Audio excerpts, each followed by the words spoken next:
Hello, super communauté qui a décidé de se bouger pour vivre ses rêves. Bienvenue dans cette nouvelle interview. Alors, j'ai décidé de te faire une petite introduction parce que la personne que je vais interviewer, c'est vraiment quelqu'un d'extraordinaire. Tu verras, c'est un jeune, c'est un adolescent qui vit ses rêves et il a des messages très puissants à te donner, qu'il m'a donné aussi personnellement. Et j'avais envie de t'introduire cette interview parce que je l'ai tournée il y a quelques mois. Voilà seulement que j'ai le temps de faire le montage. Et depuis, il m'a envoyé d'autres petites vidéos qu'il fallait aussi insérer dans cette interview que tu vas découvrir. Donc il faut que tu saches, il s'appelle Andy. Aujourd'hui, au moment de la vidéo, il a 15 ans, mais il n'a pas toujours été à l'aise devant une caméra et il a fini par vivre ses rêves. Et je voulais t'introduire. Tu vas d'abord voir une petite séquence, parce qu'il rêvait d'interviewer des gens, à quel point il était timide, mal à l'aise et maladroit. Ça, c'est la première séquence. Ensuite, tu vas voir qu'il a été interviewé d'autres personnes, il est plus à l'aise et il essaye de délivrer un message, le fait de vivre ses rêves, et il propage ce message dans les écoles. Et puis, tu vas voir l'interview qu'on a réalisée ensemble juste après, où il a réalisé des choses extraordinaires pour son âge et il délivre des messages très puissants. J'espère que tu vas apprécier qu'on passe ce moment ensemble. En tout cas, je te dis à très vite à la fin de la vidéo, puis partage si tu apprécies ce message et prends soin de toi. Et puis, suis tes rêves, ils connaissent le chemin. À très vite. C'est parti! Bonjour, ici Andy Lehoux. Attends. C'est bon, pas de problème. Bonjour, ici Andy Lehoux.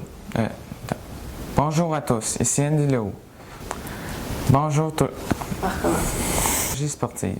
Merci d'avoir invité C'est pas grave. Bon. Ça va très bien. T'as pas à t'en faire. Bon. Avec ton expérience, quel serait le message que vous partageriez aux jeunes qui veulent réaliser leurs rêves à leur tour? De pas avoir peur de rêver. Le rêve, c'est ce qui nous garde vivants. Quand on perd nos rêves, on tombe trop souvent malade. Ça s'appelle la dépression. C'est la maladie la plus souffrante qui existe. Je pense que c'est la persévérance, la ténacité, puis d'être entouré de bonnes personnes. C'est certain, depuis tantôt on s'en parle, c'est d'être positif. Je pense que c'est d'aimer le jeu. Je vais parler du hockey. Premièrement, le hockey, tous les jeunes gars rêvent de jouer dans la Ligue nationale. Et s'il y a un groupe de 10 gars qui ont 5 ans qui veulent jouer, il va en avoir juste un des 10 qui va pouvoir jouer dans la Ligue nationale. T'espères que les 10 vont le faire, tant mieux. Mais c'est celui qui met plus d'éthique de travail, qui travaille plus fort, je veux dire, qui pratique plus que les autres. Un dimanche matin à 7 h, faut aller à l'aréna. Faut pas que tu restes avec tes amis jouer au Xbox ou à 10 h le soir. Oui, mon rêve c'était de jouer dans la Ligue nationale, mais je jouais au hockey parce que j'adorais être sur la patinoire, j'adorais compter des buts, gagner des tournois, gagner des médailles depuis que j'étais tout petit. Donc, j'ai toujours gardé ça en tête. J'ai toujours gardé que le hockey c'est un jeu. Je le dis même des fois dans le vestiaire avec les gars à Saint-Jean, au Nouveau-Brunswick, cette année pendant la saison.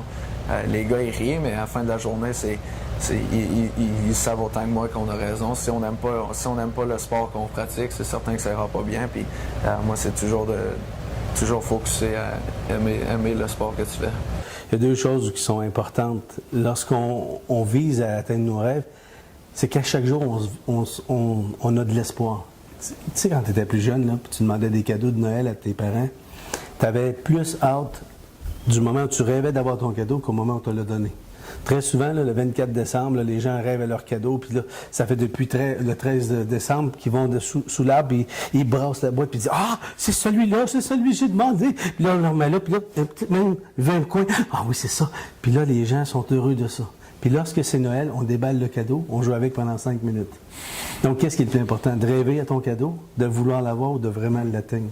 Le plus important, c'est le rêve. Tu peux pas réaliser de beaux projets seul. Tu peux avoir des belles idées, tu peux avoir des belles initiatives, des beaux projets, mais ça te prend un bon entourage, des personnes de qualité, des personnes qui ont la passion, qui vont croire aux idées puis qui vont aller de l'avant avec ces projets-là. Moi, quand j'étais jeune, je m'en souviens, moi, j'étais à l'aréna à 7 h le matin, à 10 h le soir, puis mes amis, eux autres, voulait rester couché ou écouter la télé, jouer des jeux vidéo. Donc, c'est le sacrifice à faire. Aujourd'hui, j'en suis fier, ça a marché. Donc, tout cela va aider à réaliser ton rêve. Mais peu importe ton rêve, il faut juste travailler fort et faire des sacrifices. Chaque jour qu'on se lève et qu'on a des rêves, ben, ça nous permet de vivre avec plus de joie dans notre cœur. Quand on les perd, ces rêves-là, ben, c'est triste, mais tout le monde a besoin de rêves. Puis ça, on n'en a pas, mais il faut en trouver. Hello chère communauté, bienvenue dans cette nouvelle vidéo. Alors aujourd'hui j'ai envie de vous parler de réaliser ses rêves, de réaliser votre rêve parce que je suis sûr qu'après cette interview, après avoir découvert qui est à côté de moi, je vais vous le présenter dans un instant, vous n'aurez plus aucune excuse de réaliser vos rêves. Bonjour Andy. Bonjour. Comment tu vas? Très bien. Très bien.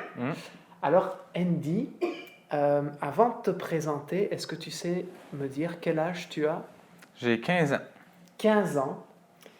Il faut savoir, mesdames et messieurs, que Andy est écrivain.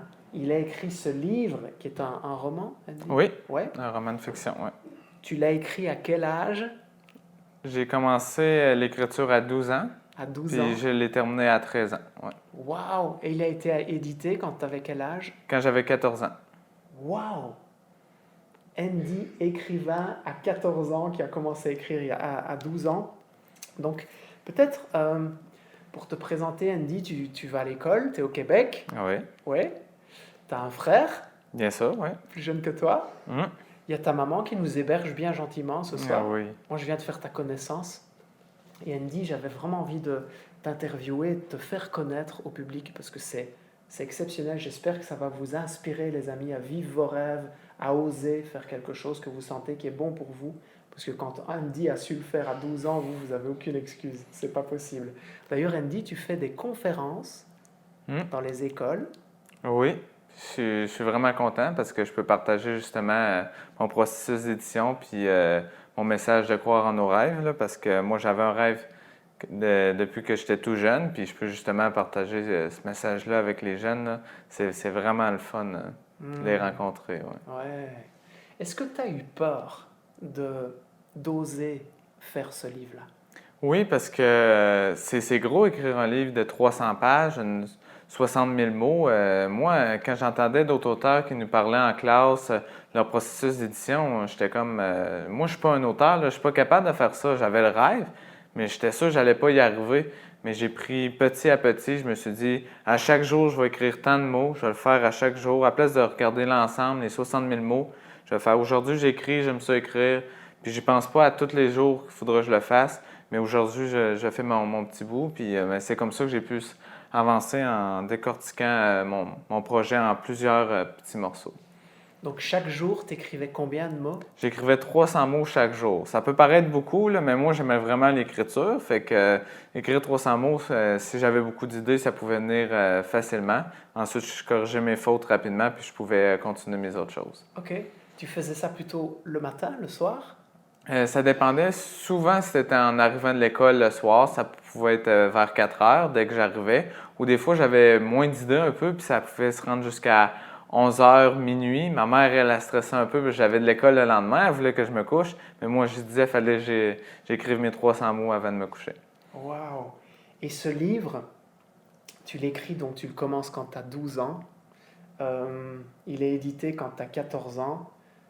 Transaction, l'ascension d'un coach. Et ce qui est extraordinaire, c'est que sur la page à l'arrière, il est mis « Découvrez comment la détermination et la persévérance peuvent amener une équipe entière vers le dépassement de soi. Voyez l'amour paternel se manifester au-delà des frontières. » Il y a dans ton roman un vrai message de croire en soi, Oui. d'y arriver. Oui, parce que notre personnage principal, son rêve depuis qu'il est tout jeune, c'est de devenir coach et directeur général d'une équipe de hockey. Mais là, il a enfin la chance avec les Foreurs de Val-d'Or dans la LHMQ. Il arrive là, puis personne ne croit en lui parce que c'est un petit nouveau, il n'a pas rapport dans le domaine, puis il a une nouvelle façon de penser. Puis c'est ça, là, il arrive là, les médias, même son propriétaire, les fans le critiquent un peu, mais lui, il a une vision des choses, puis il est motivé, il croit en soi puis en son rêve, fait que il est déterminé à amener son équipe à un autre niveau, puis il rencontre plusieurs difficultés, mais il continue. Puis en même temps, il y a aussi un message de famille parce qu'il est avec son père qui a travaillé aussi dans le métier, puis avec aussi son fils qui a 9 ans, puis qui le suit un peu partout. Puis même ma mère, elle n'aimait pas vraiment le hockey, mais justement à cause de cette histoire-là avec la famille, elle a vraiment aimé mon livre. Wow. Tu en as vendu combien d'exemplaires? J'en ai vendu environ 750 pour moi. Et vu que j'étais avec une maison de coédition, eux, ils ont pu en vendre en librairie, puis ils en ont vendu peut-être 150. Donc presque 1000. Oui. La moyenne d'un écrivain qui se lance au Québec, c'est combien d'exemplaires? C'est 350-400 en moyenne au Québec de livres vendus. Fait que c'est exceptionnel. C'est incroyable. Tu réalises 2 fois et demi plus qu'un auteur moyen au Québec à 14 ans. Ouais. Dans 10 ou 20 ans, Andy, tu nous fais le prix Nobel de la littérature? Ouais, ben j'ai encore beaucoup de projets, puis justement, je sais pas où c'est que je vais être rendu dans 10-20 ans, mais c'est sûr que je veux poursuivre plusieurs autres de mes rêves. Ouais, et tu fais des conférences avec ce message de croire en ses rêves. En tout cas, tu partages ça au-delà de comment est-ce qu'on peut se lancer dans l'écriture. J'ai envie de te poser plusieurs questions. Andy, la première, c'est peut-être, c'est quoi tes rêves à toi? Qu'est-ce que tu as envie? Moi, je suis vraiment passionné d'écriture et de hockey. C'est pour ça que vraiment écrire un roman sur le hockey, c'est un rêve pour moi. Mais maintenant, je veux devenir aussi recruteur dans le monde du sport, surtout le hockey. C'est pour ça que je me suis lancé immédiatement après l'écriture de mon livre. J'ai commencé une chaîne YouTube pour justement parler des meilleurs espoirs de la Ligue nationale. Ensuite, j'ai pu joindre une agence indépendante de recrutement, on faisait des articles en ligne. Puis justement, dans ce processus-là d'atteindre justement mon nouveau rêve, puis c'est toute qu'une expérience justement de poursuivre ses rêves. Même si je ne l'atteins pas, juste toutes les expériences que je vis à poursuivre mon rêve, c'est juste exceptionnel. Waouh, c'est incroyable. Ça veut dire que tu commences à goûter à ce métier de recruteur pour une agence qui t'a contacté. Oui. Félicitations. Merci. Et tu as 15 ans. Tu te rappelles tout à l'heure, on avait une discussion avec Andy et moi je ne te connaissais pas avant aujourd'hui. Et je t'expliquais que hier j'ai interviewé Lise Bourbeau, qui est une auteure qui a écrit plus de 5 millions de livres, 5 300 000 exemplaires qu'elle a vendus dans 21 langues et elle m'a impressionné. Et tu as lancé ton premier roman à 14 ans. Tu m'impressionnes, Andy. Vraiment, je te félicite de ça. Merci. Et j'espère que le fait de faire ça, et si vous regardez cette vidéo, vous vous sentez touché, essayez d'aller connecter le rêve que vous avez là à l'intérieur et demandez-vous quel est votre premier pas. Comme tu l'as dit, Andy, il y avait 60 000 mots à produire au total. Tu as fait une stratégie, tu as découpé ça en 300 mots chaque jour et tu l'as fait. Ouais. Est-ce qu'au moment d'éditer le livre, de le montrer au grand public, est-ce que tu avais peur? Oui, ben j'ai toujours été gêné, moi, de prendre la parole en public. Puis justement, mes parents avaient parlé de faire un lancement, puis justement le montrer en public. J'avais vraiment peur de parler en public puis de le présenter. Il y avait plusieurs shows de radio qui voulaient m'inviter à leur émission ou des journaux qui voulaient faire des entrevues avec moi. Puis moi, j'avais vraiment peur, justement, fait que j'ai eu peur pour ce processus-là. Ensuite, j'avais beau être accepté dans une maison de coédition, je ne savais pas vraiment si mon livre était bon. Fait que j'avais vraiment peur de ce que le monde allait dire. J'avais beau avoir mis des efforts pendant plus de 2 ans pour écrire, corriger.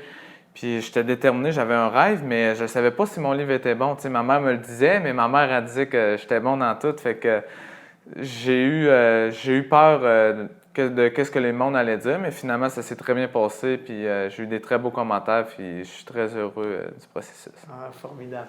Qu'est-ce que tu donnerais comme conseil à quelqu'un qui a envie d'écrire un livre, mais qui n'a pas encore osé? Comment est-ce qu'il peut s'y prendre? Ben moi, je donnerais comme conseil de vraiment commencer petit à petit. J'avais une passion pour l'écriture, mais juste à l'école, j'avais de la misère à trouver mes idées, je faisais plusieurs fautes, je me trouverais vraiment pas comme un auteur, mais j'ai commencé à écrire des petites histoires, c'était quelques petites phrases dans un livre avec une image, Puis de plus en plus, j'ai commencé. J'étais pas au hauteur au début, mais je le suis devenu en écrivant à chaque jour un peu, à chaque jour 300 mots. Puis au début, là, quand j'ai commencé à écrire mon livre, ça faisait pas vraiment de sens, mon histoire. Mais j'ai écrit 300 mots à chaque jour, puis je me suis amélioré. Puis finalement, je suis revenu au début, j'ai amélioré mon texte, puis c'est comme ça que j'ai vraiment écrit tout un livre. Fait que l'important, là, c'est pas d'être bon pour commencer, mais il faut commencer pour devenir bon. Puis je me suis toujours rappelé ça. Puis c'est justement dans tout ce que je fais, ben je commence, je me dis, c'est pas important que je sois bon, mais faut que je commence à m'entraîner à chaque jour, puis à écrire à chaque jour pour devenir justement un auteur. C'est pas important d'être bon pour commencer, il faut commencer pour devenir bon. Exactement. Merci Andy, super citation. Est-ce qu'il y a des... Ça fait partie d'une trilogie. Oui, Tu as déjà commencé à écrire la suite? exactement. Ouais. Tout à l'heure, tu m'as dit quelque chose, Andy, qui m'a interpellé. Tu te souviens? Tout à l'heure, tu m'as dit mon rêve, c'est de devenir recruteur. Tu te souviens? Tu m'as dit ça, c'est vraiment mon rêve. Et ça fait partie d'une stratégie aussi qui me permet de pouvoir réaliser ce rêve-là vraiment à une haute échelle plus tard. C'est comme si c'est pas que tu fais les choses par hasard. Tu as comme un plan. Exactement, oui. Ce que tu veux. Oui, ben c'est ça. Justement, moi, j'ai le rêve de devenir recruteur. J'avais le rêve d'écrire un livre. Puis c'est pour ça que j'ai pas attendu, mettons, mon livre. Moi, au début, je pensais l'écrire peut-être quand j'allais avoir une trentaine d'années. Mais dès que j'ai commencé à avoir des idées, je me suis mis à la tâche d'écrire un petit livre. Je pensais que ça allait être une 50aine de pages. Mais finalement, plus que ça avançait, plus je réalisais que je pouvais réaliser mon rêve aussitôt que 12 ans. Puis c'est là que je me suis mis des efforts nécessaires, tranquillement, pas vite. Puis finalement, j'ai pu le réaliser aussitôt. Puis devenir recruteur aussi. Au début, je pensais commencer peut-être à essayer de rentrer dans ce monde-là vers quand j'allais sortir des études, peut-être à 20 ans, 30 ans.